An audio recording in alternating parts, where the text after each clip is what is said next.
Selamat datang saudara-saudari. Hari ini kita belajar mengenai kejadian dramatik yang akan berlaku bila Yesus datang kali kedua. Ya. Ciri yang kedua kita mau belajar adalah umat Tuhan masuk kemuliaan mereka. Ya. Sungguh baiknya ayat Tuhan. Ia memberi saya harapan kerana bila kita melihat orang menderita, orang tua menderita, kita sakit hati. Tetapi ayat Tuhan memberi kita harapan. Dalam Filipai, babak 3, ayat 20 berkata, ya. Kita mencarinya. Ya. Filipai babak 3, ayat 20 berkata, warga kenegaraan kita ada di syurga.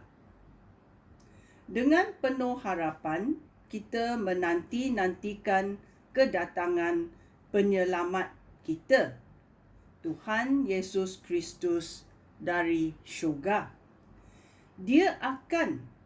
Iaitu Yesus Kristus akan mengubah tubuh kita yang lemah dan fana ini. Dia akan mengubahnya menjadi seperti tubuhnya sendiri yang mulia itu.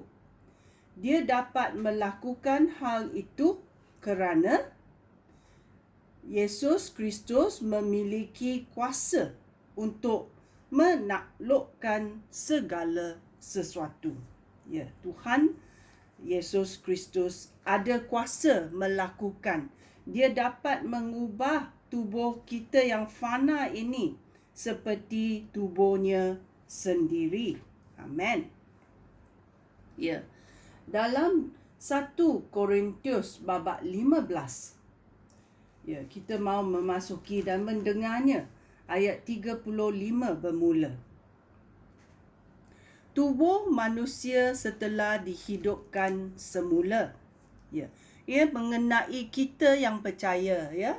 Apa yang akan berlaku, ya, bila Yesus datang kali kedua, kita juga dapat manfaat berkat daripada Tuhan kerana kita umatnya masuk kemuliaan kita, ya, kerana Tuhan Yesus, ya.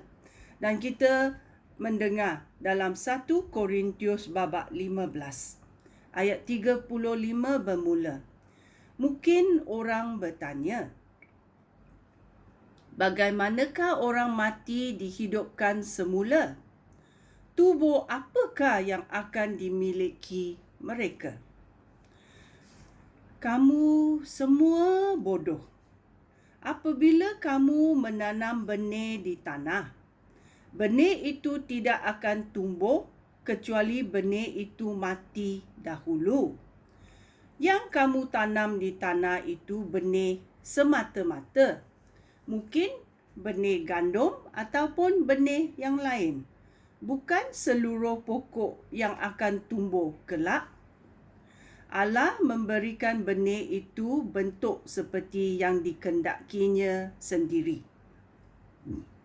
Setiap benih diberikan bentuk yang sendiri-sendiri. Ya. Kalau kita ada benih jagung, keluarlah jagung, ya.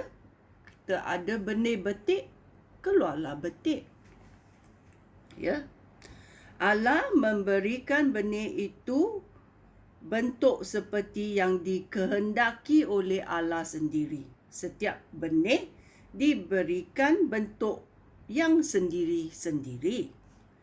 Tubuh makhluk hidup tidak semuanya sama.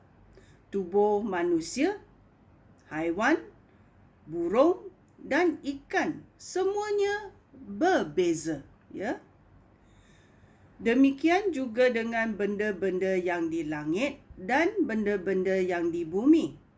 Keindahan benda-benda yang di langit berbeza dengan keindahan benda-benda yang di bumi. Keindahan matahari lain daripada keindahan bulan. Bintang-bintang pun mempunyai keindahannya sendiri. Sebenarnya, bintang-bintang pun mempunyai keindahan yang berlainan.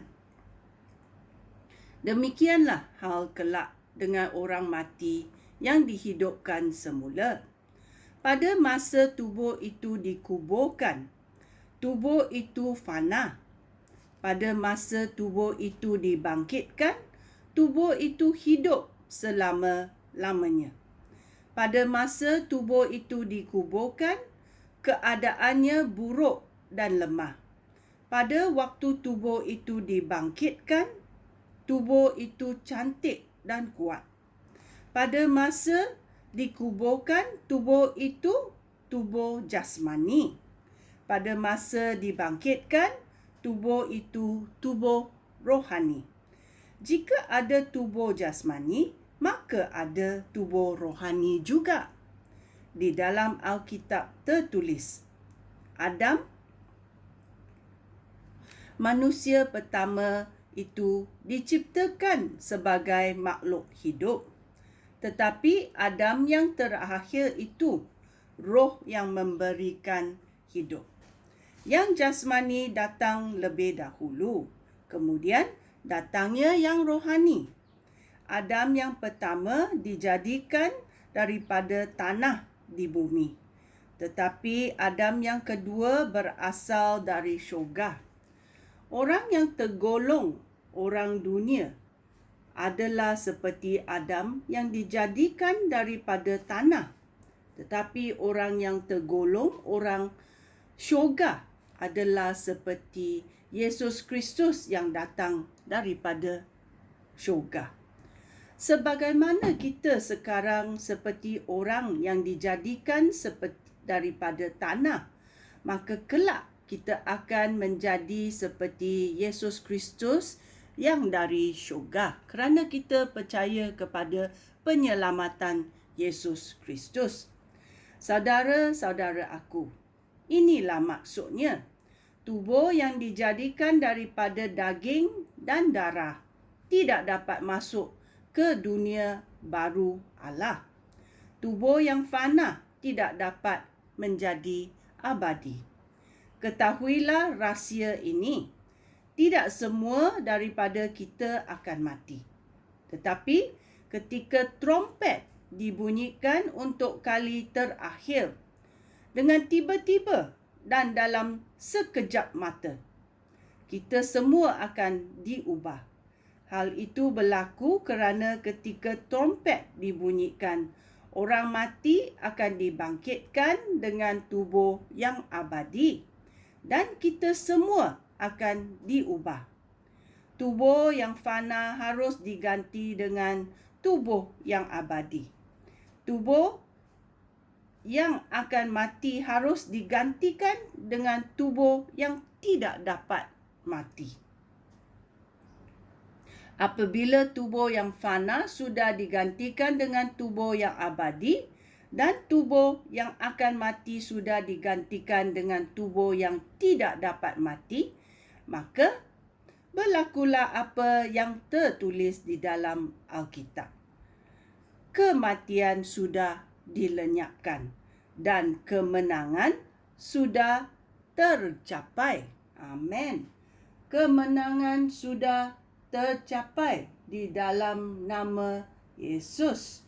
Ya, kita mesti tahu bahawa kita umat Tuhan akan memasuki kemuliaan kita sepenuhnya dengan tubuh badan yang baru juga, kerana ia dikurniakan oleh Yesus Kristus pada masa dia datang untuk kali kedua. Sekian, terima kasih. Shalom.